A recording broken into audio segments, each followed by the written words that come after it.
Bonjour à tous, je vous remercie de vous être connectés en ce lundi matin à 10 heures pour ce webinaire sur les bactéries hautement résistantes émergentes que nous allons proposer en partenariat avec le CEPIAS. Tout d'abord, un petit point sur les règles en visioconférence. Donc, l'idée est que ce moment soit dans le partage et l'échange avec notre intervenante. Donc, n'hésitez surtout pas à utiliser les petites réactions qui sont en bas de votre écran, vous allez lire, ou sur le côté, vous avez les questions et le chat. Donc, vous pouvez à tout moment partager vos informations et poser vos questions. Gwenaël Locher, qui est présente avec nous, pourra y répondre à la fin de sa présentation. Donc, surtout, n'hésitez pas. L'idée est que vous puissiez poser toutes les questions qui pourraient vous venir au cours du webinaire. On a pris l'habitude de vous proposer ces petits webinaires thématiques depuis le début d'année, donc sur diverses thématiques. Le 30 mai dernier, notamment, c'était sur la prévention des infections et de l'antibiorésistance avec le CEPIAS, et qui a donné aujourd'hui ce nouveau webinaire sur les bactéries hautement résistantes émergentes. Donc, c'est un plaisir de pouvoir travailler avec le Centre d'appui et de prévention des infections associées aux soins. Et donc d'aller un petit peu plus loin sur cette question en lien avec la stratégie nationale 2022-2025 de prévention des infections et de l'antibiorésistance, qui prévoit notamment une place à part entière pour les usagers. On avait déjà pu l'évoquer un petit peu. Et puis l'opportunité pour certains RU de siéger notamment en copie régionale sur l'antibiorésistance. Donc surtout, si c'est un sujet sur lequel vous êtes vraiment intéressé et que vous souhaitez être un petit peu plus actif, n'hésitez pas à vous signaler, à revenir vers nous pour qu'on puisse voir comment on pourrait travailler au sein de France Asso Santé de manière plus appuyée sur cette thématique avec vous.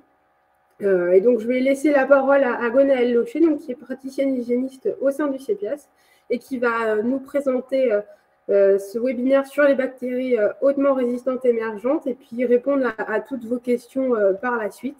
Gwenaël, je te laisse la parole. Alors, ton micro est désactivé. Je pense que c'est bon. Bonjour à tous. Effectivement, donc c'était suite au précédent webinaire sur la stratégie nationale qu'il y avait eu pas mal de questions sur cette histoire de bactéries résistantes. Donc je m'étais dit que ce serait pas mal de vous faire un webinaire spécifique. J'ai essayé que ce soit très pédagogique parce que c'est quand même des questions complexes, mais après bien sûr, hein, si c'est pas clair et si voilà, si vous avez des questions, bah, toute question est bonne à prendre et j'essaierai d'y répondre le plus précisément possible. J'ai à peu près 1 heure, je crois, de temps de parole. J'essaie de faire pas trop long justement pour qu'on ait un temps suffisant d'échange après. Et donc voilà, donc comme l'a dit Maureen, hein, moi je suis praticien hygiéniste, mais je suis bactériologiste de formation, donc c'est un sujet qui m'intéresse depuis bien longtemps. Et donc au-delà des bactéries hautement résistantes, je vais plutôt vous faire quelque chose sur la résistance aux antibiotiques de façon un tout petit peu plus, un peu plus large, parce que vous allez voir que les bactéries hautement résistantes, ça vient s'inscrire c'est un phénomène qui s'inscrit dans quelque chose de plus large, qu'il faut, dans lequel vous avez votre rôle à jouer en tant que représentant des usagers et en tant que citoyen tout simplement, comme, nous tous. Je vais voir si je pardon, mes diapos, tac, tac, tac. Alors, voilà. Donc je vais commencer par vous parler un peu de bactéries parce que c'est quand même, ici pour comprendre la résistance bactérienne, il faut d'abord comprendre un peu comment fonctionnent les bactéries, qui sont alors je suis assez peu objectif sur le sujet parce que moi elles me passionnent depuis longtemps, mais c'est vraiment, des petits êtres vivants assez géniaux sur le plan de l'évolution. Elles évoluent extrêmement vite et elles sont là depuis extrêmement longtemps aussi, hein. Il faut toujours se souvenir que les bactéries, ça fait partie des premières formes de vie apparues sur Terre, à peu près 3,5 milliards d'années tout de même, et que nous, en comparaison, on est là depuis pas très longtemps, bon tout est relatif, hein, Homo sapiens, je crois que c'est à peu près 300 000 ans, mais par rapport aux 3,5 milliards des bactéries évidemment, d'années, ça f on est finalement, arrivés beaucoup plus tardivement sur Terre et elles sont absolument partout. C'est-à-dire que des bactéries, il y en a partout, dans tous les environnements.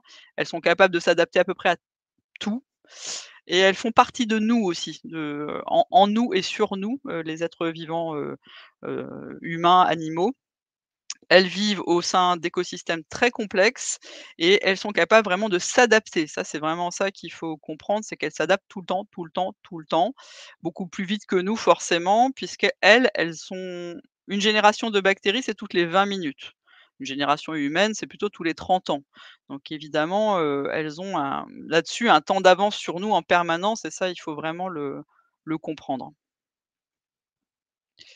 Alors sur les antibiotiques, je pense que pas mal d'entre vous, savent, hein, que c'est une découverte finalement relativement récente, même pas un siècle, puisque c'est 1928 pour la première découverte, on va dire presque par hasard. Alors le hasard en science, c'est en général, ça tombe pas sur n'importe qui quand même, mais c'est un microbiologiste londonien qui constate, que, sur une boîte de pétri, donc vous savez ces petites boîtes où on fait pousser nos bactéries, il, voit une moisissure, un pénicillium en l'occurrence et il constate que cette moisissure inhibe la croissance des bactéries. Vous avez la boîte je l'ai mise sur la diapo, c'est la boîte, historique, hein, d'origine, qui a été prise en photo mais il fait une publication, mais il perçoit pas complètement, enfin même pas du tout, hein, l'énormité de sa découverte. Enfin c'est que l'aspect, les possibles, conséquences sur le plan thérapeutique, il le perçoit pas vraiment et donc voilà, il y a une publication qui est un peu mise dans un tiroir et il se passe rien jusqu'en 1940 et en 1940, il y a 2 autres scientifiques qui reprennent cette publication, qui reprennent les expérimentations et qui vont purifier la pénicilline cette fois, pour en faire un médicament. Et donc en 40 à Londres, c'est un peu compliqué, c'est la guerre et donc en 41, Florey part aux États-Unis en emmenant ses moisissures avec lui et il va faire, ce qu'il faut pour mobiliser les autorités américaines et les industriels américains et à partir de 42, il y a vraiment, une, une mobilisation aux États-Unis sur ce sujet. Beaucoup de gens comprennent que c'est vraiment qu'on tient à quelque chose d'important et donc il va y avoir production de masse de pénicilline aux USA en partir de 43, d'abord réservée à l'armée, donc les GIs vont partir avec de la pénicilline, dans leur, bagage et ensuite à partir de 45, il va y avoir une production, plus qui va revenir vers le domaine civil. Après-guerre, vous avez cette affiche historique et qui participe un peu à la on va dire à la légende de la pénicilline et des antibiotiques. Donc remercier la pénicilline, il va rentrer à la maison. Il y a ce côté un peu miracle, en fait, de la pénicilline et à partir des années 50, il va y avoir une utilisation massive d'antibiotiques dans tous les domaines. C'est-à-dire qu'il y a la médecine humaine, certes, mais il y a aussi la santé animale et il y a aussi l'élevage et on va littéralement arroser d'antibiotiques, le monde entier et l'environnement, ce qui va pas être sans conséquence. L'image de la pénicilline et des antibiotiques en général, c'est l'image d'un médicament presque miracle, sans danger, parce que c'est très, très efficace, parce que c'est très peu toxique. Alors je parle là des antibiotiques, des premiers antibiotiques, tels que la pénicilline, hein. C'est effectivement très peu toxique et finalement c'est très facile à produire puisque ça c'est au départ, c'est une moisissure, hein, donc c'est rien de très compliqué sur le plan, chimique et donc voilà, ça c'est cette image de médicament assez extraordinaire et ça l'est d'ailleurs en réalité, hein. Et puis les industriels vont découvrir plein de nouvelles molécules dans les années, décennies qui vont suivre. Donc tout le monde a l'impression que tout va bien, qu'on a toujours un recours, parce que les émergences de résistance, on les voit déjà, hein, mais il y a toujours une parade. Et il y en a même qui vont s'avancer jusqu'à prédire la disparition des maladies infectieuses. Alors il y en a un en particulier qui est resté dans l'histoire et le pauvre, on le cite toujours, hein, c'est le Surgeon General Stewart, qui était en quelque sorte, comme notre DGS si vous voulez, l'équivalent d'un directeur général de la santé aux États-Unis, qui a vraiment dit, «Les maladies infectieuses, c'est terminé et nous allons maintenant pouvoir nous occuper des maladies chroniques». Malheureusement, c'était pas tout à fait comme ça que ça s'est passé. En réalité, la résistance, c'était vraiment un problème prévisible et même prévu, puisque, comme je vous l'ai dit, la pénicilline, c'est une substance naturelle, hein, enfin, au départ, hein, c'est une moisissure, c'est vraiment un pénicillium et donc en fait, les bactéries sont en contact avec ces substances naturelles dans les environnements, partout et elles ont déjà les gènes de résistance, en fait, hein. C'est-à-dire que les gènes de résistance existent déjà dans le monde bactérien. Donc on a vu très vite des émergences de souches résistantes dès 1940 et en 45, Fleming a dit: «Attention, il va y avoir de la résistance bactérienne». En fait, la consommation d'antibiotiques, ça sert de révélateur et d'amplificateur, mais ça ne crée pas la résistance. La résistance, elle existe, de toute façon. Mais par contre, si on utilise beaucoup d'antibiotiques et mal, eh ben, on va beaucoup faire émerger ces fameuses bactéries résistantes. Comment ça marche chez l'être humain? On est constitué de beaucoup de bactéries. On a plus de bactéries que de cellules humaines. Alors, on en a plus, mais elles sont très petites, hein, donc ça fait pas non plus, ça fait 1 à 2 kilos par personne, à peu près. Et surtout dans notre flore digestif, on a des milliards de bactéries. C'est assez difficile de se le représenter, mais c'est vraiment des quantités très importantes en nombre, avec plein d'espèces différentes et plein de degrés de résistance, différents. Et en fait, si je prends un antibiotique, même pour une bonne raison, eh ben, je vais sélectionner des bactéries résistantes qui sont déjà présentes dans mon tube digestif en petite quantité. Mais si je prends un antibiotique, je vais augmenter leur quantité. Et l'autre mécanisme possible, si l'antibiotique que je prends, enfin, c'est pas si, hein, c'est il va forcément avoir un impact sur ma flore à moi, ma flore personnelle, qui est une flore en fait qui est protectrice. Votre flore, enfin votre microbiote, il nous protège, hein, de l'installation de bactéries qui rentreraient de l'extérieur par voie digestive et donc ça donne la possibilité à des bactéries étrangères, qu'on consommerait par exemple par l'alimentation, de s'installer. Bon ça, c'est juste un schéma pour vous montrer un peu le nombre de bactéries qu'on a. Alors on en a déjà pas mal dans la bouche, très peu dans l'estomac, hein, parce que l'estomac, c'est pas un endroit très favorable, hein, c'est très, très acide, donc mais il y a quand même un tout petit peu de bactéries, mais très peu. Et après la plus grosse concentration, c'est dans le gros intestin, en fait. Plus on descend, plus il y en a. Donc ça, je vous fais juste quelques secondes de microbiologie. Donc j'ai des bactéries sensibles à l'antibiotique Y. Imaginons, hein, ces bactéries grises là, elles sont sensibles à l'antibiotique Y et chaque fois qu'elles se reproduisent, il y a des variations du génome et vous savez peut-être, hein, que les variations en fait se font de façon aléatoire. C'est chaque fois qu'elles se reproduisent, il y a des petites erreurs de reproduction de l'ADN et donc il y a des variations aléatoires, mais de temps en temps, la mutation procure un avantage et en l'occurrence, cette bactérie rouge là, représentée en rouge, elle a une mutation qui lui donne un avantage qui est la résistance à l'antibiotique Y. Si je prends pas d'antibiotiques, bah, cette bactérie, elle va pas avoir spécialement, de place importante dans mon tube digestif. Si je prends l'antibiotique Y, cette bactérie, elle va avoir un avantage par rapport aux autres et donc elle va se multiplier par rapport aux autres. Donc à la fin de mon traitement antibiotique, cette bactérie aura pris un peu plus d'importance dans ma flore et je vais en excréter dans l'environnement évidemment aussi. Chez les animaux d'élevage, c'est pareil et c'est en quelque sorte pire potentiellement si vous prenez les élevages de bovins parce que ces animaux sont beaucoup plus gros que nous et donc produisent, beaucoup plus de sel, hein, parce que c'est quand même bien de ça dont il faut parler.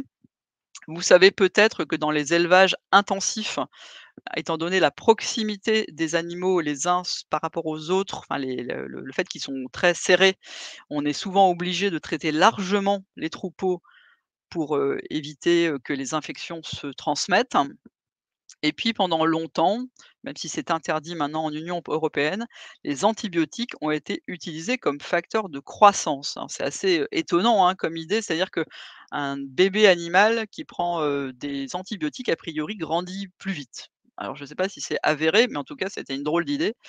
Ça a été interdit en Union européenne en 2006 pour nos animaux d'élevage et c'est interdit, ça je l'ai appris tout récemment, depuis avril 2022 sur la viande importée en Union européenne. C'est-à-dire qu'aujourd'hui, en principe, si la loi est respectée, vous ne pouvez pas manger de viande pour laquelle il y aurait eu cette utilisation d'antibiotiques comme facteur de croissance. Ça ne veut pas dire que les animaux n'en ont pas reçu. Ils en ont pas reçu comme facteur de croissance. Et donc toutes ces traitements antibiotiques font la même chose que ce que je vous ai expliqué juste avant pour l'humain et donc il y a une diffusion de bactéries dans, le lisier, enfin dans les selles des animaux qui vont évidemment en partie partir dans l'environnement.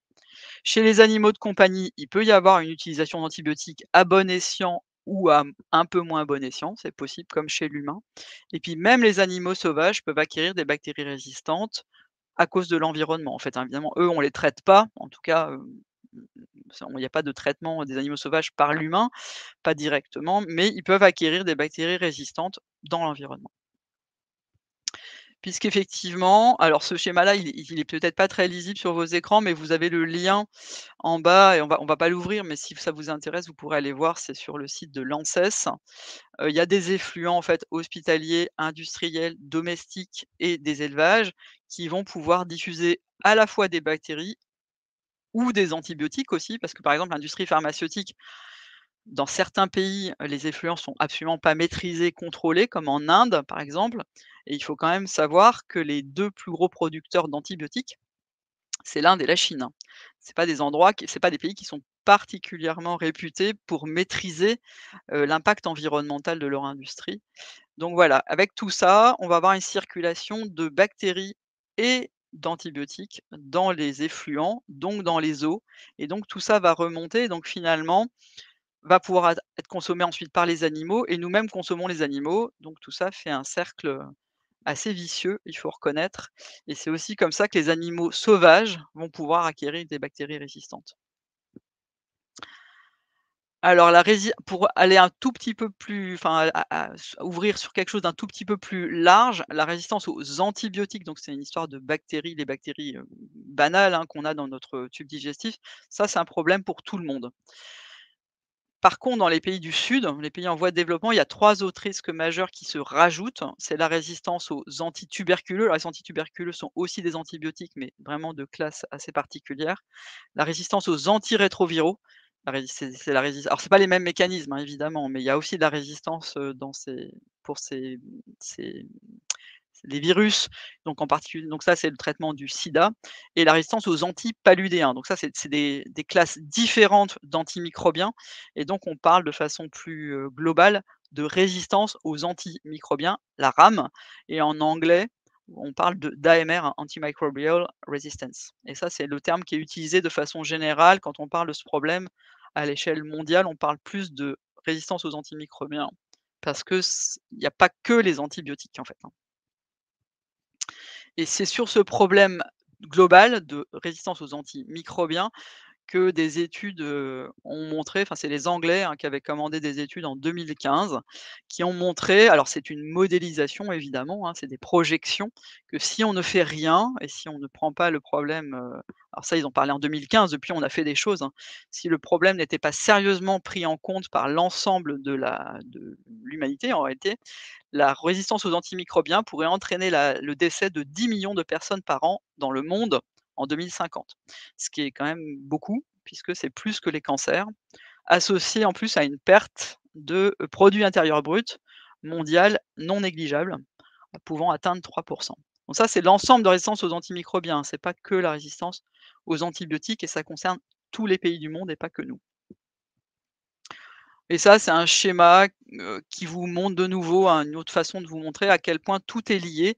L'environnement, les animaux domestiques, les animaux, sauvages, les voyages, les gens hospitalisés, les gens à la maison et cetera et comment tout ça circule au niveau de la résistance aux antibiotiques et va pouvoir, circuler silencieusement en fait parce que c'est vraim un des soucis, c'est que c'est très silencieux comme, on peut même parler de pandémie silencieuse, hein, puisque c'est quelque chose qui circule, sans qu'on puisse tellement s'en rendre compte au quotidien.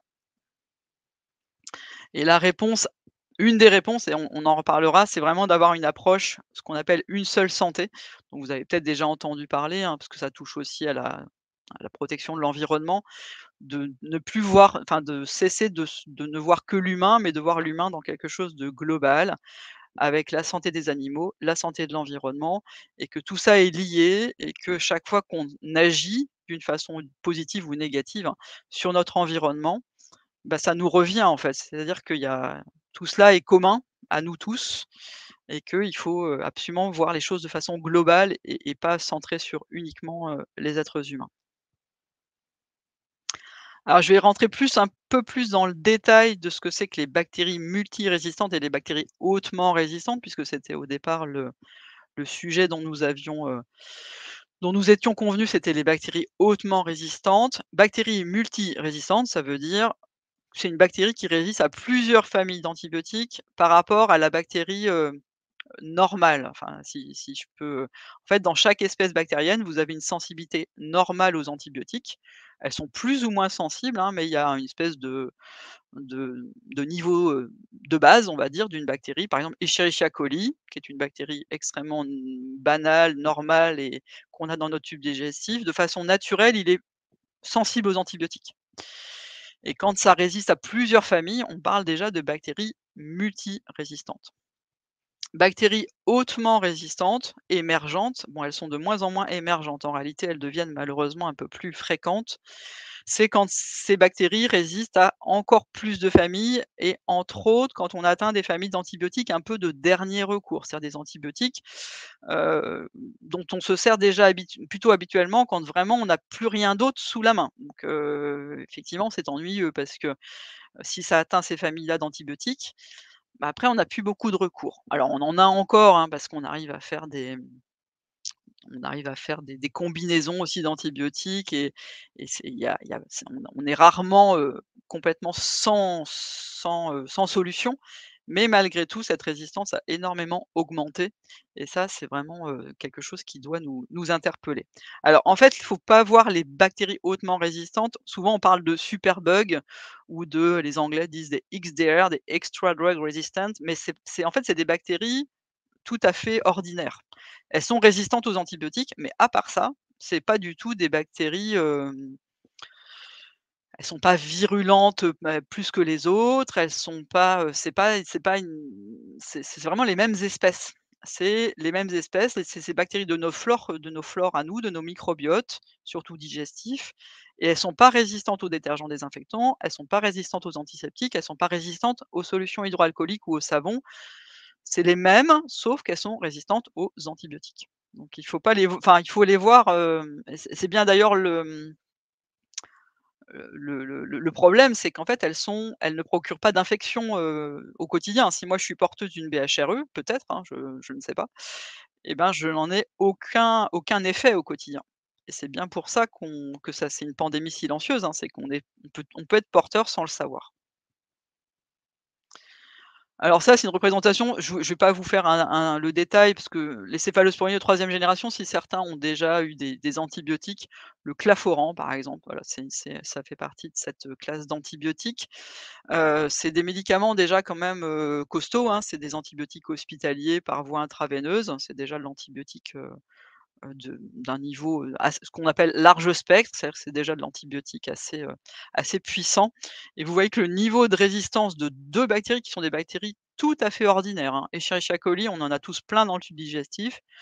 Klebsiella, c'est une petite cousine du colibacille, c'est pareil, hein, c'est des bactéries tout à fait, banales et vous voyez que le niveau de résistance en 10 ans, alors j'ai pas je là sur ce diagramme-là, j'ai pas de chiffres plus récents, ça s'est un peu stabilisé, mais vous voyez que ça a été augmenté quasiment par 10, en 10 ans et ça, c'est le taux de résistance dans l'espèce. Donc ça veut dire que voilà, 30 de ces bactéries-là, maintenant, sont résistantes à cet antibiotique-là, qui est quand même un antibiotique déjà, assez puissant et puis 10 chez les Escherichia coli, enfin 11. Et ça, c'était un schéma que je sais plus où est-ce que je l'avais vu, qui est issu de données de l'OMS, qui montre que les antibiotiques ont cessé d'être développés en gros, à partir des années 70 et en fait, il y a eu un gros boom de développement après les années 50, hein, dans la suite de la pénicilline et puis après, petit à petit, les industriels se sont désintéressés du sujet parce que finalement, il semblait y avoir, pardon, tout ce qu'il fallait et puis donc ils sont allés vers d'autres développements, d'autres médicaments plus rentables ou plus intéressants, enfin et voilà et du coup, il y a eu vraiment une baisse une baisse, une quasiment, il y a plus eu de crédit mis par les industriels des labos pharmaceutiques sur les antibiotiques et quand on met pas d'argent sur de la recherche et développement, ben, en fait, voilà, on trouve pas. Même si on met de l'argent, on n'est pas sûr de trouver, mais si on met pas d'argent, on trouve pas, ça c'est sûr. Et donc, de plus en plus de résistance et de moins en moins d'antibiotiques, au total, ça donne un risque de traitement non efficace, ce qu'on appelle l'impasse thérapeutique, c'est-à-dire qu'on aurait possiblement plus de traitement efficace dans certaines infections, ce qui serait évidemment, tout à fait, dramatique, pour nous, puisqu'on pourrait plus traiter, certaines infections comme par le passé. Alors pourquoi est-ce que c'est si grave en fait? Il faut juste se rappeler, alors c'est vrai que c'est pas si vieux, mais qu'on a oublié, avant les antibiotiques, les infections tuaient énormément. J'avais redemandé à une collègue infectiologue la mortalité d'une pneumopathie à une pneumonie à pneumocoque, par exemple, c'est une infection grave quand même, hein, c'est pas une infection banale, mais c'est une infection qui est relativement, enfin qui arrive quoi, c'est pas quelque chose d'exceptionnel. Avant les antibiotiques, c'était 80 de mortalité.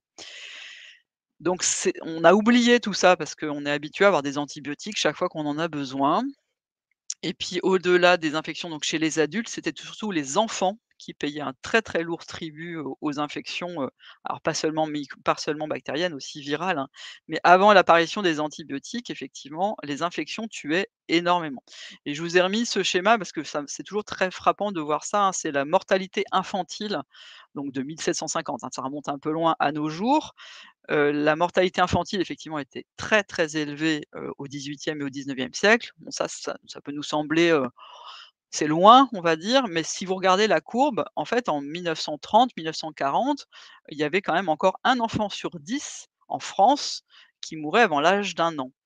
Hem, Avec notre regard d'aujourd'hui, ça semble évidemment complètement, inimaginable, hein. C'est-à-dire qu'aujourd'hui, vous voyez qu'après 45, la courbe elle s'effondre complètement et que la mortalité infantile devient, extrêmement faible et ça, c'est en partie grâce aux antibiotiques. Pas seulement, c'est les antibiotiques, les vaccins et l'amélioration de l'hygiène, hein, en général, hein, en particulier l'accès à l'eau potable qui est devenu, généralisé en France et dans tous les pays, riches et ça a beaucoup aussi contribué, mais les antibiotiques jouent leur rôle, ça c'est certain. Qu'est-ce qui se passerait ou qu'est-ce qui se passera? On va essayer de rester optimiste et de rester au conditionnel. Si on entre dans une ère post-antibiotique, c'est le mot qu'emploie l'OMS, hein, depuis maintenant, 2000 pas loin d'une dizaine d'années. Heu, c'est d'abord le risque d'un retour d'une mortalité sur certaines infections, une mortalité plus importante parce que les antibiotiques ne fonctionneraient plus.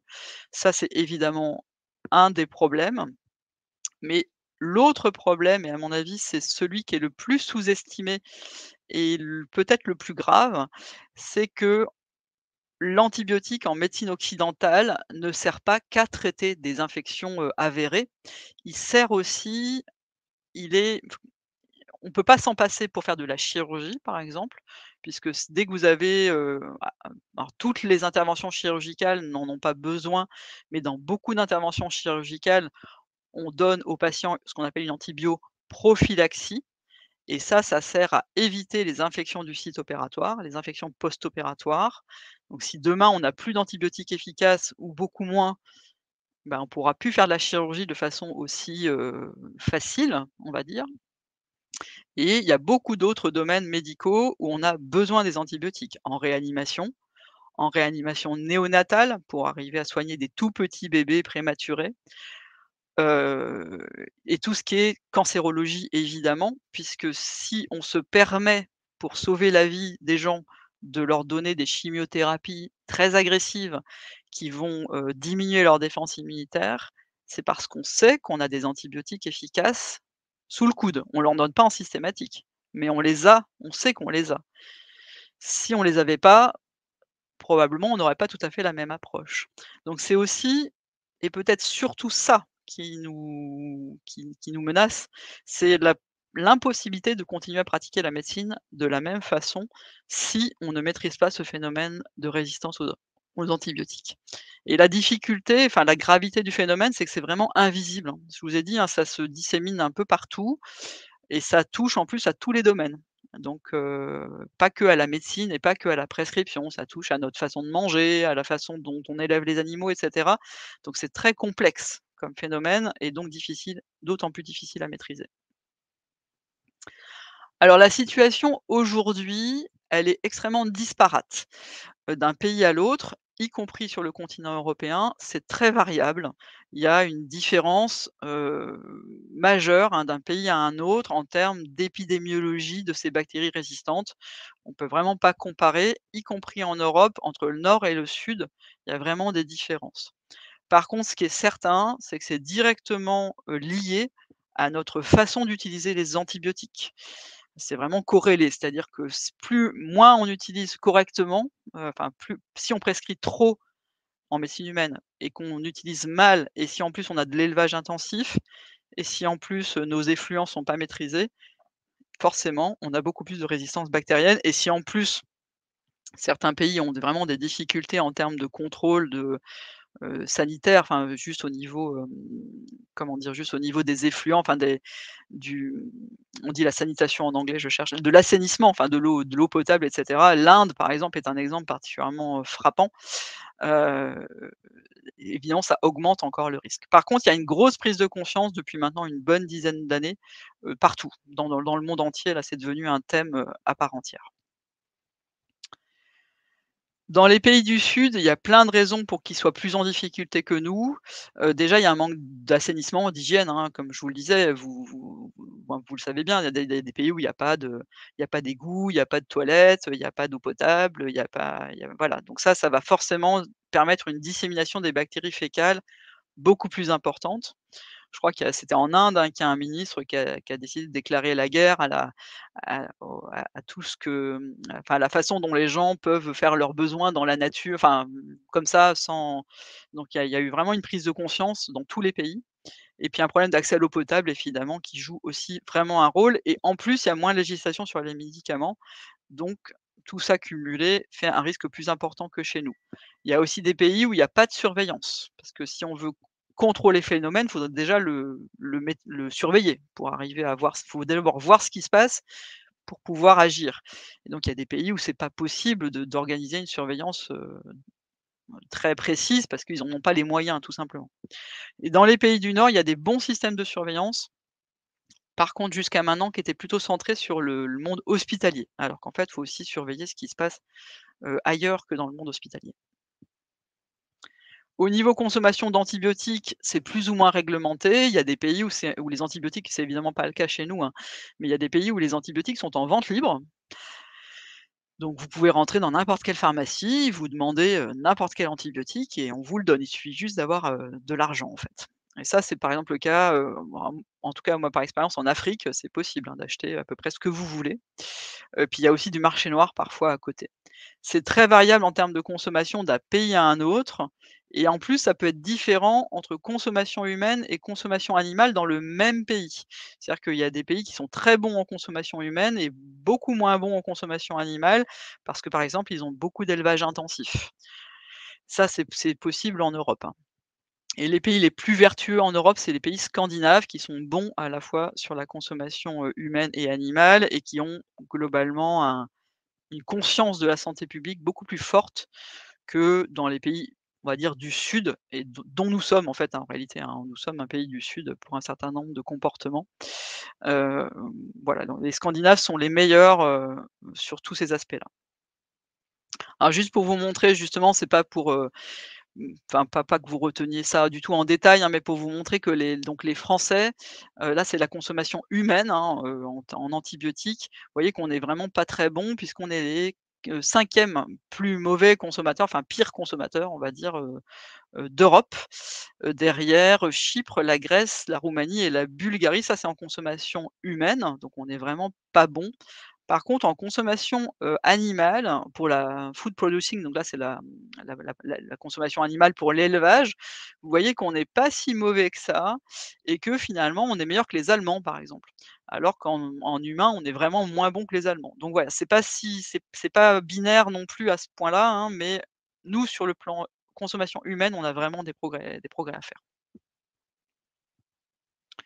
Donc ça, c'est juste un petit schéma pour rappeler qu'à quel point la il y a 2 axes. Il y a la prévention du risque infectieux, donc ça, c'est plutôt mon domaine, enfin le domaine des hygiénistes et puis le bon usage des antibiotiques, c'est plutôt le domaine des infectiologues et donc on en reparlera peut-être après, mais il y a vraiment des actions communes à faire et c'est en train de pas mal se développer là, à tous les échelons national, régional, local, des actions communes pour absolument agir sur ces 2 leviers pour faire avancer cette lutte qui est vraiment, importante. Ça, c'est ce que les Anglais le rapport dont je vous parlais tout à l'heure, hein, que les Anglais avaient sorti en 2015. Eux, ils avaient identifié 10. Alors c'est à l'échelle mondiale, hein, ils parlent pas que de l'Angleterre, hein. Les 10 fronts sur lesquels il fallait agir. Donc l'instruction du public, enfin l'avertissement du public, le fait que le public soit informé et averti.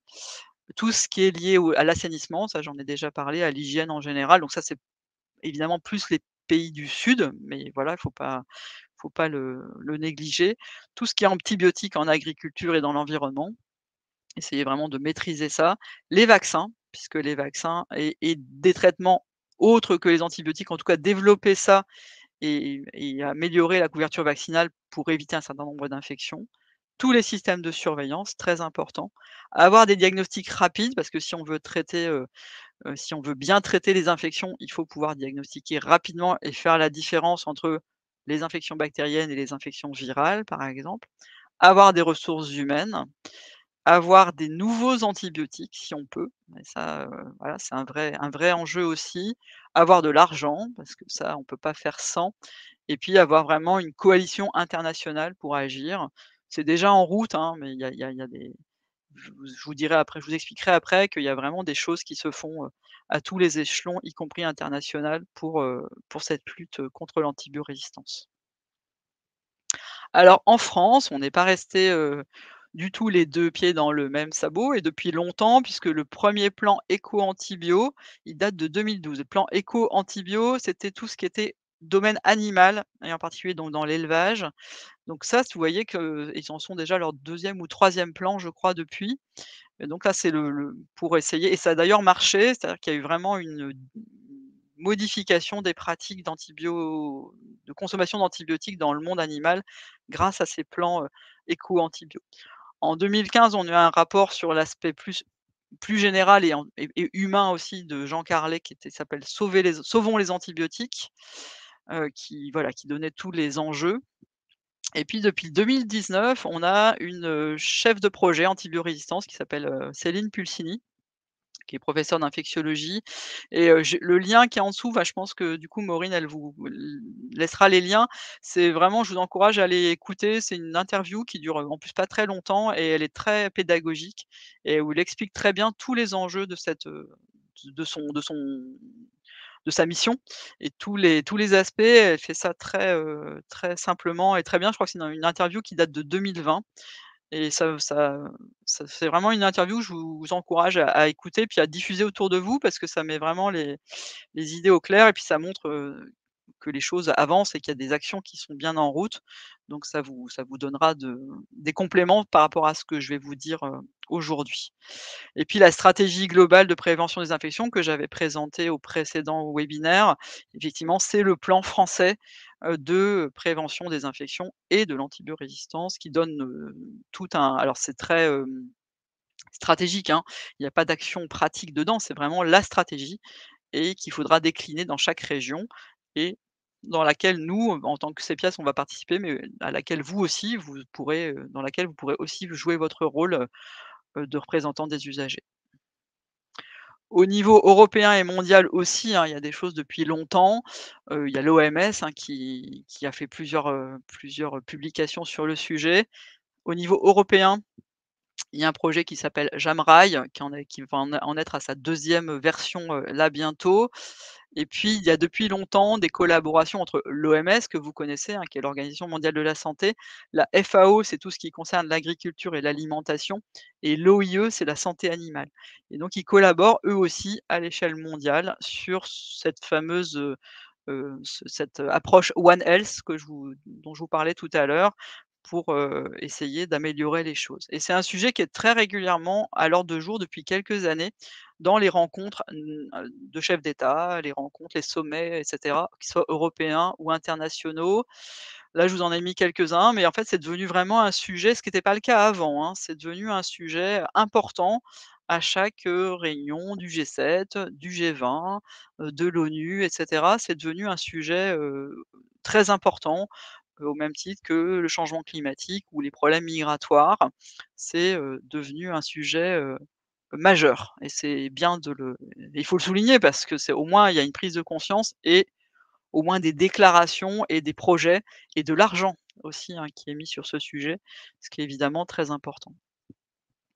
Au niveau, des agendas internationaux à venir, il y a effectivement un futur traité des pandémies. Alors ça, c'est vraiment le post-Covid, hein, qui a donné quelques, enfin voilà, qui a fait émerger des nouvelles actions. Dans le futur traité des pandémies, il y aura une partie sur la résistance aux antimicrobiens, puisque c'est, comme je vous le disais, une sorte de pandémie, silencieuse.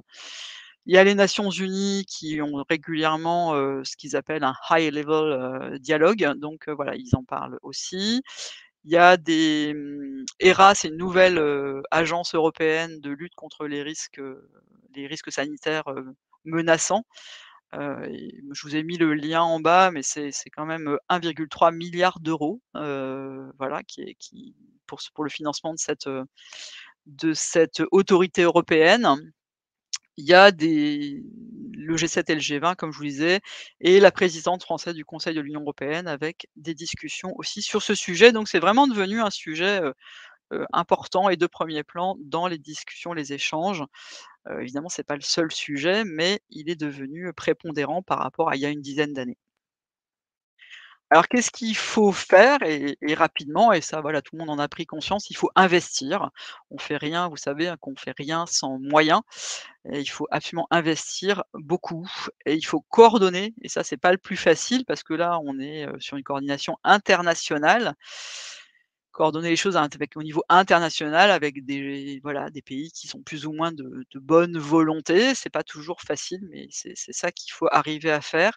Il faut donc intégrer toutes ces dimensions de santé humaine, animale et environnementale. Il faut sensibiliser absolument les populations, éduquer dès le plus jeune âge, et ça, c'est vraiment important. Je vais en reparler un peu plus loin, et puis surveiller et contrôler, parce que si on ne voit pas ce qui se passe, on ne peut pas non plus agir. Ça, c'est une affiche qui est faite par Santé publique France, qui rappelle, voilà, qu'est-ce qu'il faut faire?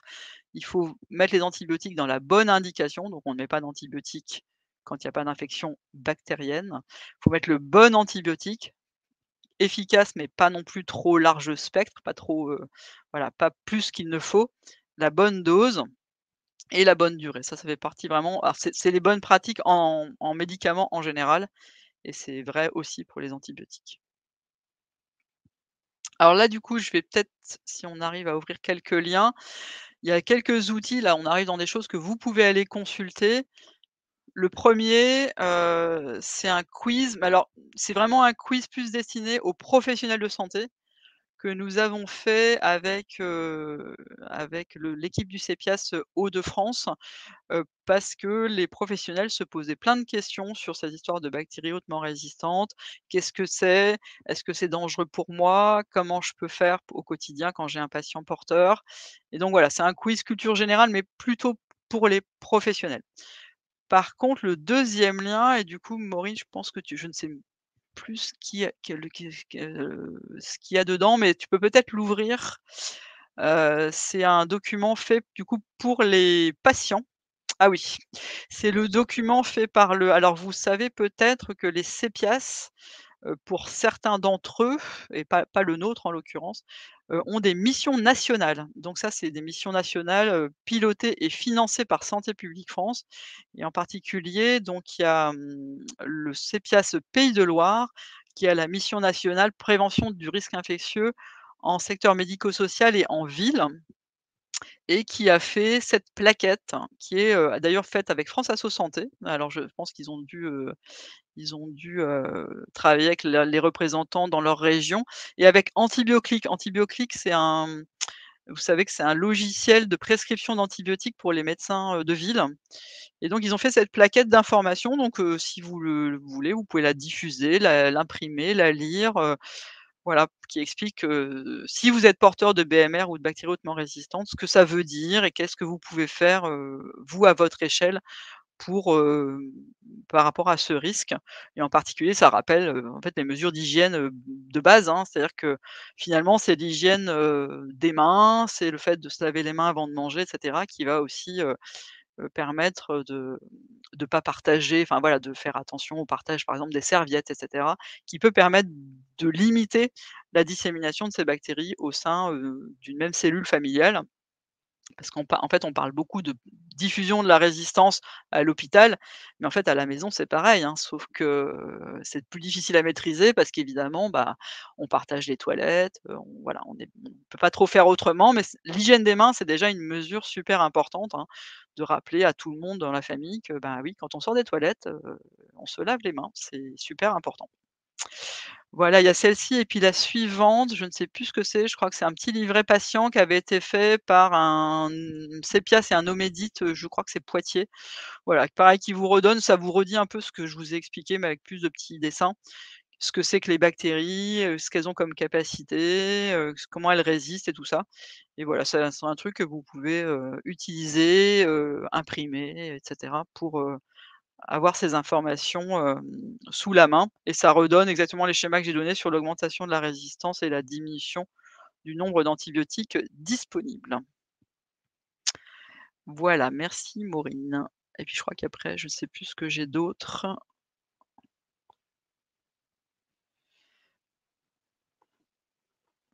Du coup ah oui, alors du coup, sur les outils un peu plus au niveau national et ça rejoint du coup ce que j'avais dit qu'on ferait un petit point d'actualité sur ce que j'ai entendu, parce que du coup on a eu des nouvelles fraîches du ministère de la santé. Il y a ce site hein, qui est vraiment voulu par le ministère comme étant le site de référence pour tout le monde, enfin pour la population générale, hein, pour la voilà, pour la sur tout ce qui est antibiotiques, la résistance, les antibiotiques, comment ça marche, comment je les utilise et donc ça s'appelle Antibiomalin et ils souhaitent vraiment que ce soit ce site-là qui soit utilisé de façon, c'est pas forcément le seul, mais en tout cas, c'est le site officiel ministériel sur toutes ces questions-là et il y a des fiches qui sont bien faites sur des pathologies infectieuses, sur les antibiotiques. Donc n'hésitez pas à aller y jeter un œil, aller cliquer, voir un peu ce qu'il contient de façon, et ça va être mis à jour régulièrement, donc c'est des endroits où il faut retourner régulièrement puisqu'en fait, il va y avoir, des mises à jour, régulières, sur, des actualités et cetera et en particulier, je crois qu'ils tu peux remonter un petit peu parce que je crois que je l'ai vu passer. Il va y avoir une grande campagne voilà, c'est ça, là, les Santé publique France qui lance une campagne, ils appellent ça de marketing social. Bon ça, c'est des termes un peu, d'aujourd'hui, mais ils vont lancer une grande campagne de communication, sur les réseaux sociaux et cetera, dans les médias, sur ces fameuses histoires de résistance aux antibiotiques. Donc c'est un peu le ils essayent de je pense qu'ils vont essayer de retrouver le succès de la campagne, «Les antibiotiques, c'est pas automatique», qui avait assez bien marché à l'époque. Donc voilà, ça c'est une campagne qui va démarrer, je crois, incessamment sous peu, octobre ou novembre. Et donc voilà, n'hésitez pas à aller, enfin vous si vous entendez ces messages-là et puis n'hésitez pas à les relayer, pourquoi pas à en parler autour de vous et cetera. Après je crois que de mémoire, j'avais mis aussi, alors oui, il y a ces ces petits audios, c'est pas des vidéos, c'est des audios. C'est des audios faits par Santé publique France, très courts, mais il y en a une dizaine je crois, sur les antibiotiques. Les antibiotiques et si on en parlait. Donc là, pareil, hein, vous pouvez aller écouter, vous verrez, c'est des spécialistes de la question qui répondent à des questions et qui ça peut-être ça pourra répondre à certaines de vos questions, l'impact des antibiotiques, quelles sont les différences entre des bactéries et des virus, enfin voilà, tout ça, ça peut vous donner des informations, intéressantes et dont vous pouvez parler, autour de vous. Et puis il y a un site aussi qui peut vous servir, alors c'est plus pour les enfants, enfin c'est pour les enseignants, mais il y a une page pour les parents, enfin pour les intervenants. Alors c'est plutôt si vous avez l'occasion d'intervenir en milieu scolaire, si vous avez des enfants ou des petits-enfants et cetera. Il y a une page réservée aux intervenants, non enseignants, et il y a tout ce que vous avez toujours voulu savoir sur les microbes. Donc si vous avez l'occasion d'en discuter avec, vos enfants, vos petits-enfants, pourquoi pas? Ou si moi par exemple, personnellement, j'ai proposé dans les établissements de mes enfants, de venir en parler, aux élèves parce que c'est des sujets très importants, et certains sont au programme d'ailleurs de l'antibiorésistance, c'est au programme de troisième par exemple. Donc voilà, n'hésitez pas à aller prendre tout ce qui vous intéresse sur le sujet.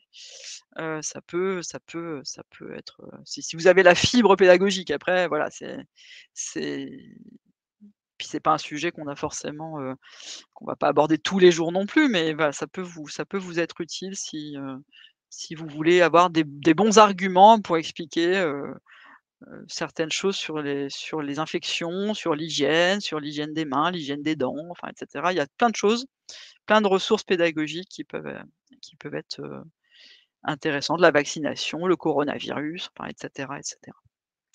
Et je ne sais pas si j'ai encore, je crois que c'est tout après, hein. Je sais plus ce que j'ai je crois qu'après j'avais encore une ou 2 diapos.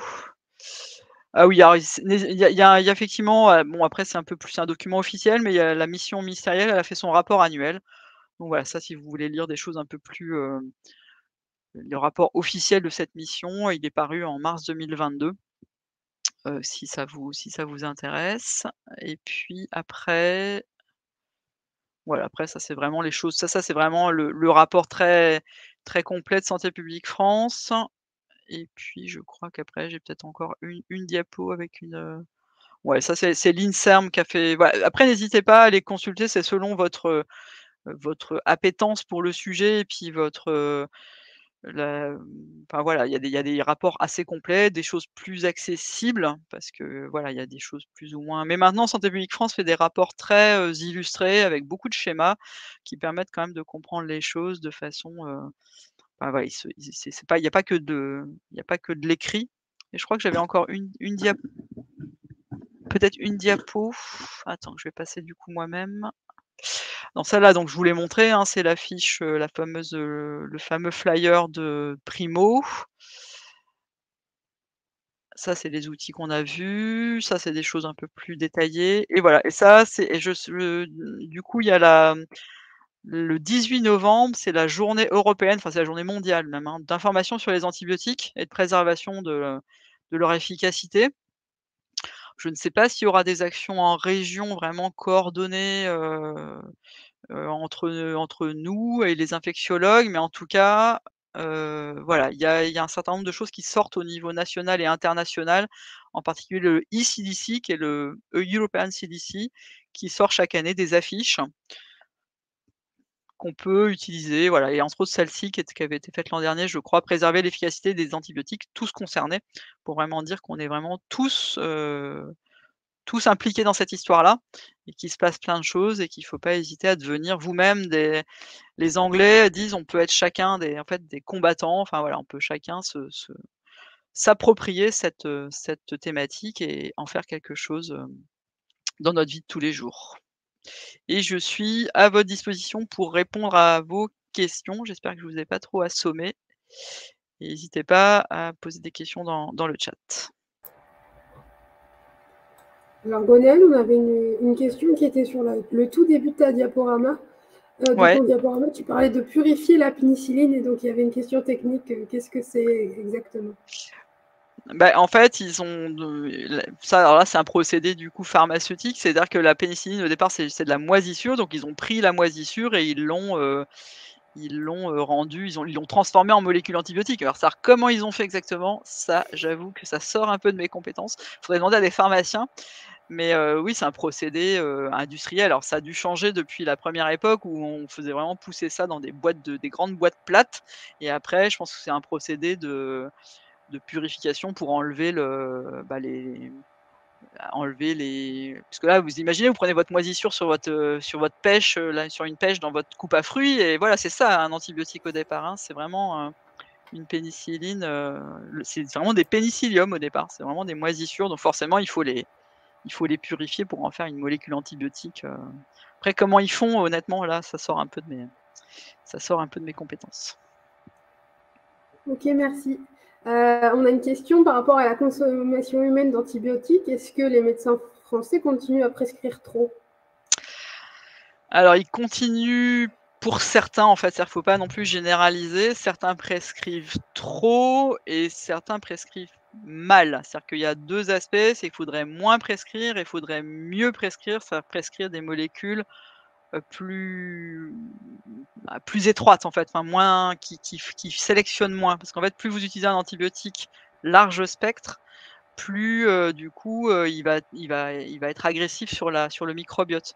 Donc l'idée, c'est vraiment de prendre des molécules beaucoup plus adaptées le plus possible. Alors il y a plein d'actions en route, hein, là-dessus. Il y a des actions de formation.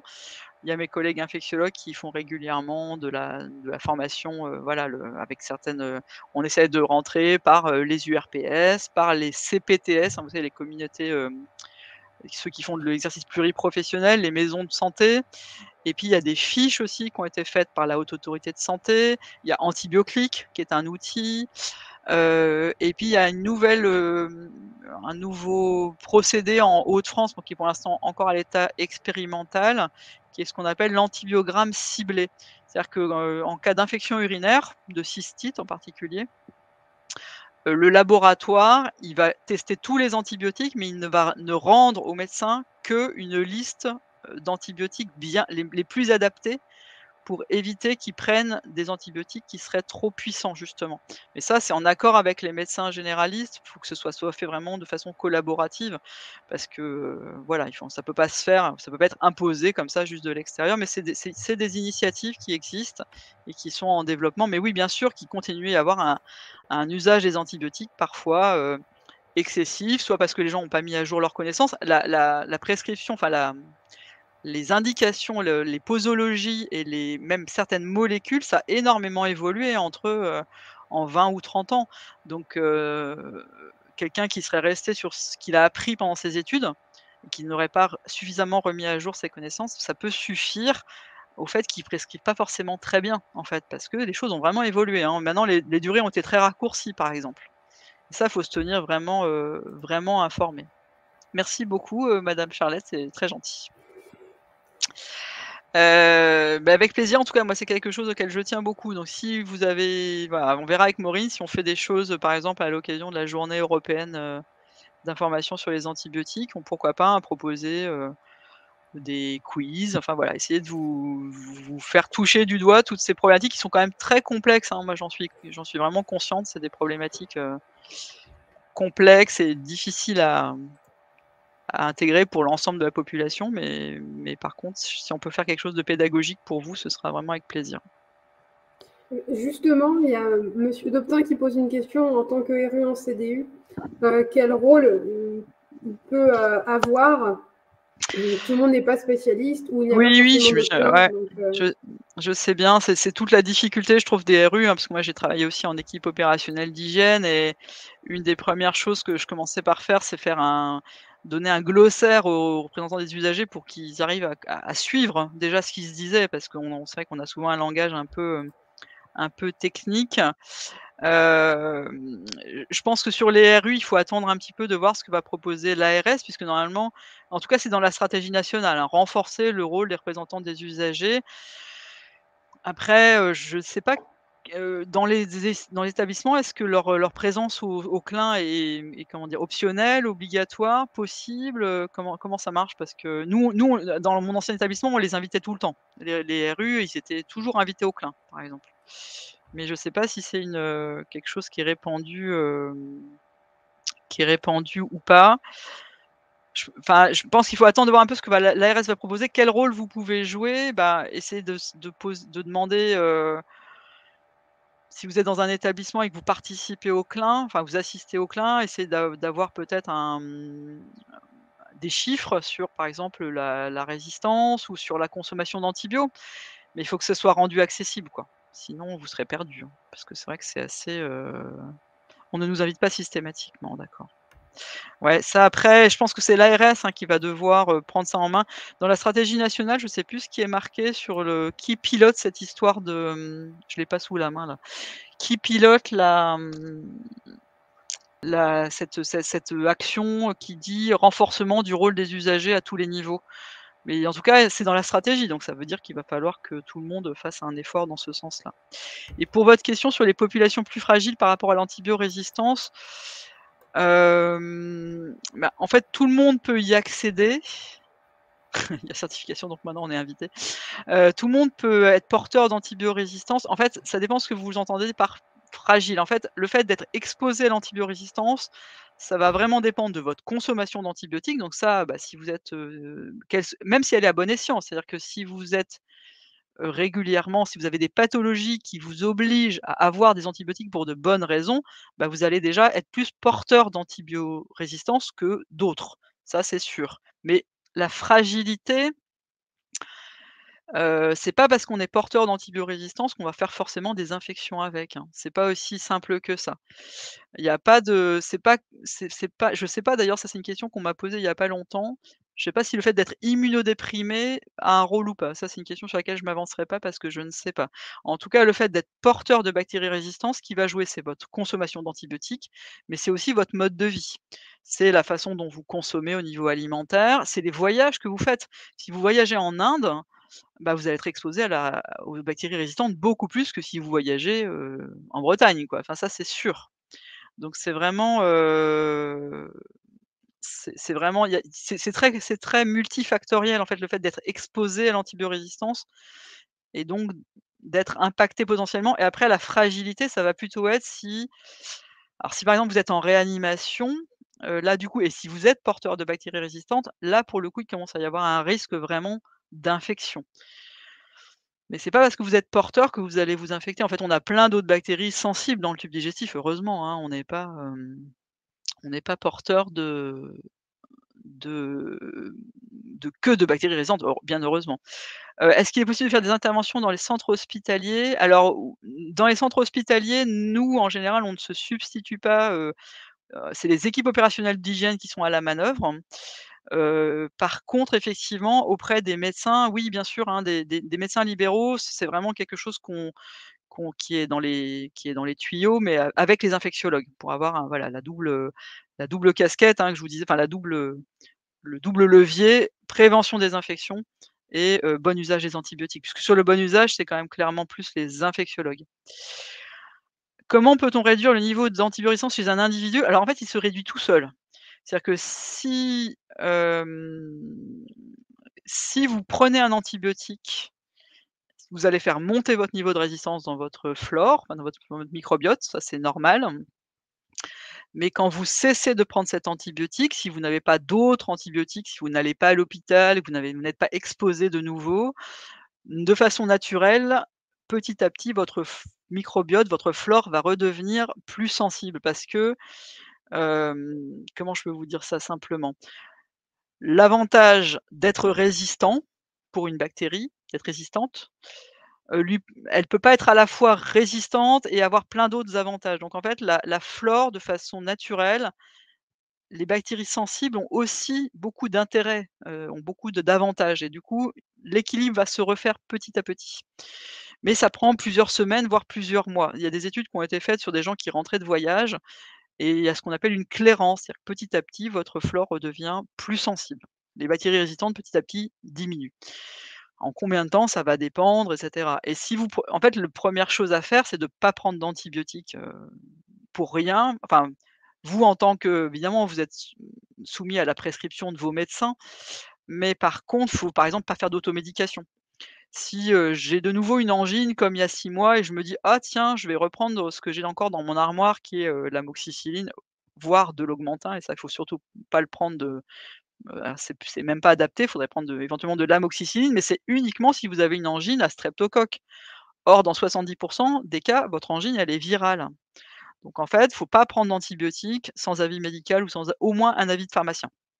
Et je sais pas si vous savez que maintenant on peut aller se faire des strep tests, vous savez les tests dans la gorge là? On peut aller faire un test, pour vérifier justement l'origine de l'angine, y compris chez les pharmaciens maintenant. Vous faites votre, strep test et là vous prenez l'antibiotique à bon escient.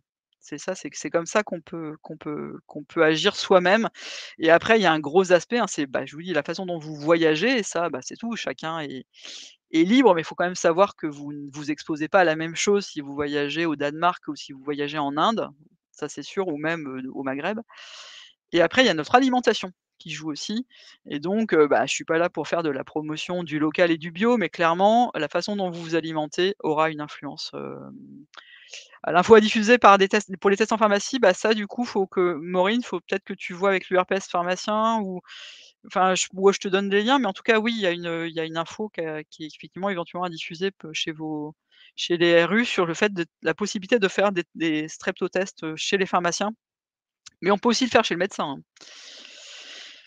Voilà et sur les RU, bah, je sais que c'est optionnel, je sais qu'il y a plus forcément de commission. Alors normalement, les sujets sont traités en CME, ouais, ça c'est dommage, hein et dans les petits CH, je sais qu'il y a pas d'infectiologue. Bah, oui, je sais bien, on a un gros problème de ressources humaines, hein. Vous avez vu que dans les 10 fronts de lutte, il y avait les ressources humaines, dans ce que disaient les Anglais.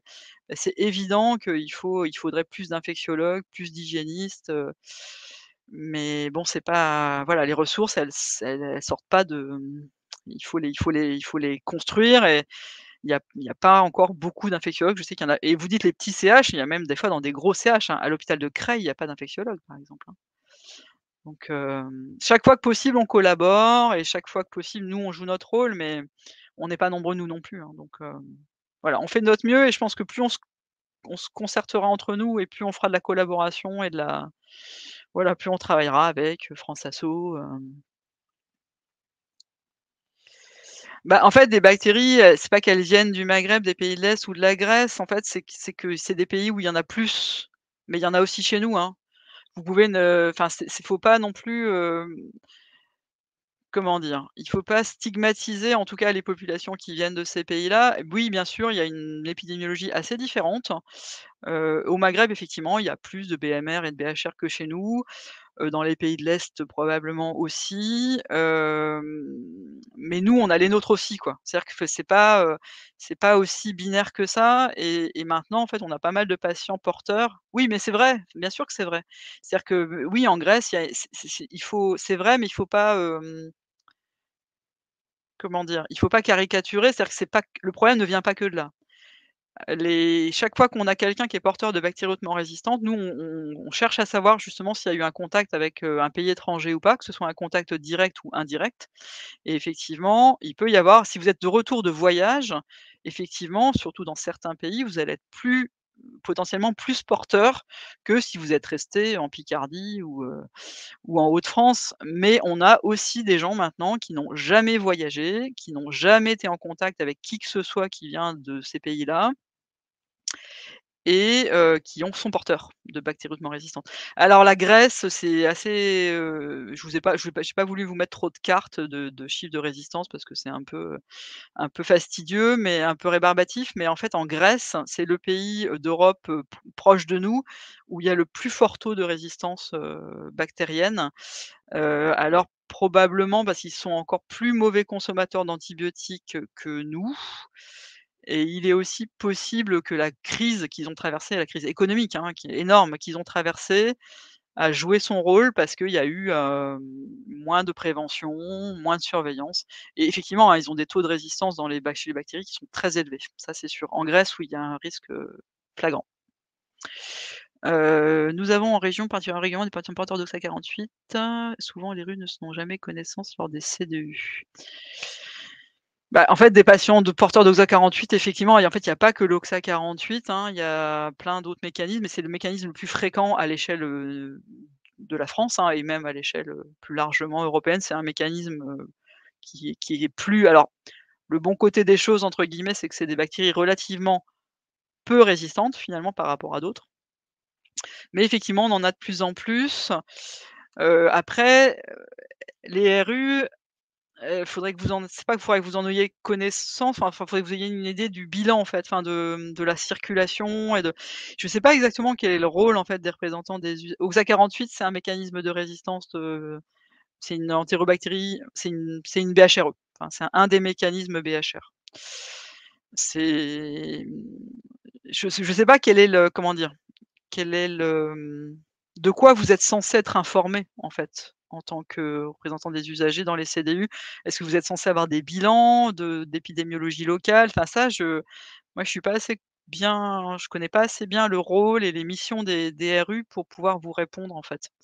Mais on pourra creuser la question avec Maureen et essayer de voir. Après nous, on n'a aucune influence, oui, le PowerPoint est bien sûr, hein, il est à votre disposition. Donc lors de la découverte d'une fortuite d'une bactérie hautement résistante, que répondre au personnel qui n'en prend pas, que l'on ne le teste pas? Et ben, justement, la réponse est dans le quiz BHRE, me semble-t-il, qu'on a fait, qui est en lien dans une de mes diapos. La réponse, en fait, c'est que les études internationales qui ont été faites, en particulier en Israël, qui a été un pays très, très impacté par les BHR, par les bactéries hautement résistantes. Ils ont fait des dépistages chez le personnel qui ont montré qu'en fait, le personnel ne se contaminait pas et en fait, il faut surtout leur rappeler que la première mesure, enfin la mesure la plus efficace, c'est pas contagieux, en fait. C'est souvent ce que je dis. C'est pas contagieux, c'est transmissible et que si l'hygiène des mains est respectée, ils peuvent pas acquérir une BHRE de leurs patients, puisque c'est dans les selles. C'est pas contagieux, c'est pas comme le Covid, quoi. Le Covid, vous l'attrapez parce que votre patient, il est porteur et que voilà, il en a dans ses enfin, il tousse et il y en a dans la pièce et les masques sont plus ou moins bien portés et c'est contagieux. Les BHR, c'est pas contagieux. Les BHRE, c'est par les mains qu'on les transporte, donc mais j'ai plusieurs réponses, hein, me semble-t-il, il y a plusieurs réponses à cette question dans le quiz BHRE qui est sur notre site internet aussi, hein, Caroline, et qui est dans le lien que je vous ai proposé et que je peux même vous envoyer en version, modifiable si ça vous intéresse. À ce moment, vous m'envoyez un mail et puis je vous l'enverrai. Bah, c'est un quiz qu'on a voulu alors juste, pour vous dire comment on a fait ce quiz. Au départ, c'était une demande des professionnels du milieu psychiatrique parce qu'ils étaient un peu démunis et puis vous savez qu'en psychiatrie, on n'est pas on est en sanitaire, mais c'est quand même pas du tout pareil qu'en médico-chirurgical, hein. Les patients, se promènent et cetera. C'est un lieu de vie et donc ils avaient plein de questions des professionnels, donc on a vraiment pensé ce quiz pour eux et puis finalement, on s'est rendu compte qu'ils pouvaient répondre aux questions de plein de professionnels de plein de secteurs et donc on l'a élargi et il est disponible pour tous les professionnels de santé, qui veulent des réponses sur ce sujet. Alors, ce qui semble intéressant, ce sont de connaître les mesures de protection prises par l'établissement pour les autres patients et les familles en cas de contamination. Alors les mesures maintenant, elles sont quand même, chaque établissement a sa procédure BHR. Ça, des mesures, il y en a, c'est-à-dire il y a des recommandations nationales aussi, hein, qui donnent la conduite à tenir en cas de BHR, qui est de dépister les patients contacts, heu et les familles après, c'est vraiment l'hygiène, de base. En fait, comme je vous disais, c'est pas contagieux, donc c'est vraiment l'hygiène des mains avant tout. Si votre proche hospitalisé, il est porteur de BHRE, ce qui va vous éviter de le ramener à la maison, c'est de vous laver les mains. Enfin, c'est de vous désinfecter les mains. C'est vraiment la friction, hein, ça je pense on le répète jamais assez, mais en fait, si votre proche, il est porteur de BHRE, il en a probablement donc il en a dans son tube digestif et donc il y en a forcément un peu, autour de lui, hein, même si on change ses draps tout le temps. Enfin voilà, même si tout est bien respecté sur le plan bio-nettoyage et tout ça, il y en a forcément un peu dans l'environnement et ce qui va casser la transmission, c'est vraiment l'hygiène des mains en quittant la chambre. C'est-à-dire que la dernière chose que vous touchez, c'est la poignée de la porte. Après, vous vous faites une friction, vous rentrez chez vous, vous relavez les mains aussi en rentrant chez vous et c'est comme ça qu'on arrête la transmission des bactéries. C'est vraiment ça la mesure, la plus importante, hein. Il y a rien d'autre à faire sur la transmission, entre patients et proches et entre patients et enfin, c'est vraiment la mesure la plus importante et après à l'échelle d'un service ou d'un hôpital, c'est la surveillance, des dépistages et ça, c'est programmé, c'est prévu dans les procédures d'établissement. Et donc après, effectivement, moi, il me semble qu'un bilan annuel des bactéries résistantes devrait être présenté, effectivement enfin moi je le faisais avec mes en commission des usagers avec quand moi j'étais sur le terrain quoi, mais bon, après ça c'est à la c'est chaque établissement qui s'organise et il faudrait voir quelles sont vos prérogatives, quelles sont les obligations des établissements. Ça là-dessus, moi je suis pas compétente pour le coup, hein. Donc mon adresse mail, Maureen l'a, donc après voilà, si vous voulez avoir des infos, s'il y a des documents qui peuvent vous aider, ben je les ferai passer par Maureen effectivement, Bah, alors ouais, laver à 90°, en fait 90°, c'est beaucoup, hein, 60 c'est déjà bien, parce que 60°, c'est enfin il y a pas beaucoup de bactéries qui survivent déjà même au-dessus de 40, hein, c'est quand même déjà, donc voilà après, ce qu'il faut c'est plutôt il y a le lavage régulier évidemment de vos serviettes et cetera, mais il y a aussi l'histoire de ne pas les partager. Ça paraît banal, hein, mais dans une même famille, ben, finalement, faut chacun c'est ça on le fait normalement, mais c'est chacun sa serviette, quoi. Voilà et l'hygiène des mains, oui, alors la friction hydroalcoolique est extrêmement efficace, mais même déjà le lavage des mains au savon, un bon lavage bien fait, en fait, va déjà éliminer une grande partie des bactéries que vous aurez. Ça les tuera pas, mais ça les élimine par action mécanique, donc ça marche, très bien. Bah 40 oui, c'est 40 à part, enfin vous savez les bactéries, elles vivent à 37°, donc effectivement, bah, en dessous de 37, elles sont pas forcément tuées, mais déjà au-dessus de 40, moi je dirais que sur le linge de maison 60 c'est pas mal quand même. Mais en tout cas au-delà de ça, il y a l'histoire du partage en fait. Enfin il y a et de changer régulièrement vos serviettes et vos torchons, c'est pas seulement les laver parce que en fait, dès que vous les utilisez, si vous êtes mal lavé les mains, bah, elle va être contaminée, donc c'est assez voilà, faut pas voir que le côté, lavage et hygiène environnementale. C'est un tout, hein, c'est hygiène des mains, hygiène environnementale et cetera. Il faut le voir comme un ouais, l'hygiène des mains, c'est efficace sur beaucoup de choses, hein, donc il faut vraiment c'est efficace sur les virus. Là, clairement, en ce moment, là, on va rentrer en période hivernale, vous allez avoir de la grippe, de la gastro, du covid, plus ces histoires de bactéries résistantes. Donc, de toute façon, l'hygiène des mains, c'est la mesure, à mon sens, hein, je le dis souvent, mais c'est la mesure la plus simple, la moins bien utilisée, la plus sous-estimée, en fait, en termes de prévention et elle est vraiment super importante, quoi. C'est vraiment à rappeler tout le temps, y compris à moi, mes enfants se lavent pas assez les mains, quoi, j'arrête pas de leur dire, mais voilà, ça c'est parce qu'on est dans un monde où il y a beaucoup moins où les gens meurent plus trop d'infections, donc on a fini par oublier les mesures de base, quoi. Et oui, je voulais juste vous faire un tout petit point d'actualité. Du coup, Maureen, toi aussi, tu avais des choses à dire sur les sauf s'il y a encore des questions, mais juste en actualité, donc je vous ai parlé de cette campagne, Santé publique France sur la prévention de l'antibiorésistance qui devrait pas trop tarder. Il y a également le Haut Conseil de la santé publique qui va publier des recommandations générales d'hygiène qui sont vraiment pour la population générale, hein, mais pas que sur l'antibiorésistance du coup, hein, sur, enfin je les ai pas lues, elles sont pas encore sorties, mais je pense qu'il y aura aussi l'histoire de port de masque, enfin voilà, le fait de devenir un peu systématique suite au Covid sur certaines choses comme, porter un masque quand on est enrhumé, enfin voilà, des mesures générales d'hygiène produites enfin ça va être un des recos du Haut Conseil. Qu'est-ce que j'avais noté d'autre? Ils vont vraiment améliorer, enfin augmenter la qualité de la formation, augmenter les objectifs, pour avoir plus d'infectiologues, plus d'hygiénistes et puis améliorer la formation des directeurs d'hôpitaux aussi sur ce sujet, en passant directement par l'école de hautes études de santé publique de Rennes, hein. Vous savez, qui est l'école de formation des directeurs. Enfin voilà, il y a plein de choses dans les tuyaux.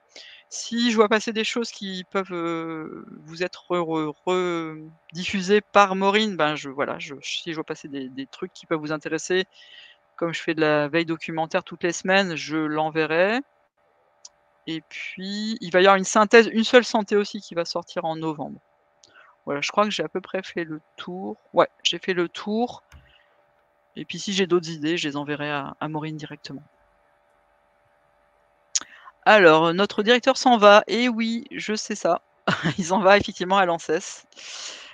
C'est une bonne nouvelle pour l'ANSES, mais du coup, nous, on change encore de directeur.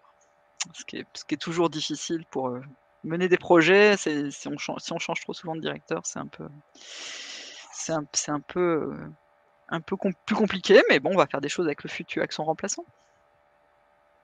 Merci Gwenaëlle. Alors moi, je l'ai un peu dit en introduction, mais on devrait avoir des RU en comité de pilotage régional sur l'antibiorésistance. Donc, c'est quelque chose sur lequel on va devoir travailler dans les prochains mois. Donc, j'ai lancé un petit appel, mais si des gens sont particulièrement intéressés par la thématique et vous serez intéressés par ça, qu'ils n'hésitent pas à revenir vers nous parce on va devoir, je pense, aller à la recherche de RU sur le terrain. Un peu plus largement, on a une formation sécurité du patient sur le rôle en CDU, notamment le 25 novembre prochain dans le cadre de la semaine sécurité du patient. Donc, j'ai partagé le lien, donc qu'ils n'hésitent pas à s'inscrire. Il reste encore quelques places. Et puis, on va essayer de travailler ensemble. On a déjà quelques pistes, mais pour partager un petit peu plus de choses sur ces questions qui peuvent être assez compliquées et très vastes. On le disait, il y a finalement peu de choses qui sont remontées au RU, donc on va essayer de pouvoir travailler ensemble pour pouvoir vous proposer à vos RU un peu plus d'informations dans les prochains mois sur ces questions-là. Ouais, c'est ça, je pense qu'il faut vraiment communiquer. Après, tout le monde a son rôle à jouer. Après, je trouve que le RU, c'est pas toujours évident parce qu'effectivement, il n'a pas forcément les arguments, il connaît pas. Là, j'ai vu dans le fil de discussion qu'il y a des gens qui ont l'air de déjà bien connaître le sujet, d'autres un peu moins forcément. C'est un sujet quand même très technique en fait, hein, très expert. Après, je pense que voilà, il faut essayer en tout cas, mais là, il y aura un rôle à jouer de l'ARS aussi, hein, et puis même au niveau national, c'est marqué dans la stratégie nationale que le rôle des RU doit être renforcé. Donc ça va venir, voilà, il faut être patient mais pas hésiter à se renseigner. En fait, là, du coup, je pense que France Asso, ils ont vraiment, vous avez vraiment votre rôle à jouer pour coordonner, pour donner de l'info, pour tout ce qui est pédagogique puisse être utilisé, que les gens puissent se former effectivement un peu mieux, avoir les arguments pour pouvoir échanger en CDU par exemple et voir ce qui doit être demandé par en CDU parce que ça j'avoue que je suis pas très au clair là-dessus. Et pour Creil, on peut rien faire, hein, enfin j'ai pas d'idée pour rendre Creil plus attractif. De toute façon, il y a un déficit d'infectiologues globalement sur la région, hein, il y a pas qu'à Creil, ça manque, il y en a pas assez en fait, tout simplement. Et c'est un infectiologue, ça se forme pas comme ça. Non, puis moi, je suis pas infectiologue surtout. Donc voilà, donc on fait chacun ce qu'on peut à notre niveau et puis informez-vous, parlez-en autour de vous, parlez-en avec les jeunes. Moi, je suis sûre que les jeunes, comme disait le professeur Faure il y a pas longtemps, cette thématique, elle est aussi tout à fait dans l'air du temps sur le plan aussi, préservation de l'environnement, il y a un côté, voilà, ça va dans le même sens et du coup, je pense que c'est des choses qui peuvent toucher, les plus jeunes et s'ils sont mieux informés, ils nous interpelleront eux aussi et ça pourra être utile pour tout le monde. Donc voilà, j'ai pas d'autres idées là présentement, mais on fera un point avec Maureen sur la semaine mondiale de la préservation des antibiotiques, pour essayer de vous proposer quelque chose. Voilà, je vois qu'il n'y a plus trop de questions, surtout des remerciements. Donc si je pense c'était avec plaisir et puis on continue à travailler ensemble et voilà et à vous proposer des documents si je passerai par Maureen systématiquement pour transmettre des choses. Oui, et puis ce webinaire et la présentation vont être disponibles en replay. Donc, on fera une page, nous, sur le site internet où on reprend un petit peu les liens et qui permet d'avoir accès à toutes les informations de manière centralisée. Ouais. Et puis, pour ceux qui ont déjà pu suivre une partie en utilisant ce lien, vous pouvez revoir à tout moment le replay du webinaire. Donc, n'hésitez surtout pas. Et encore merci, Gwenaëlle. Je t'en prie. À bionto. Merci, à bientôt. Bonne journée à tous et au revoir. Au revoir.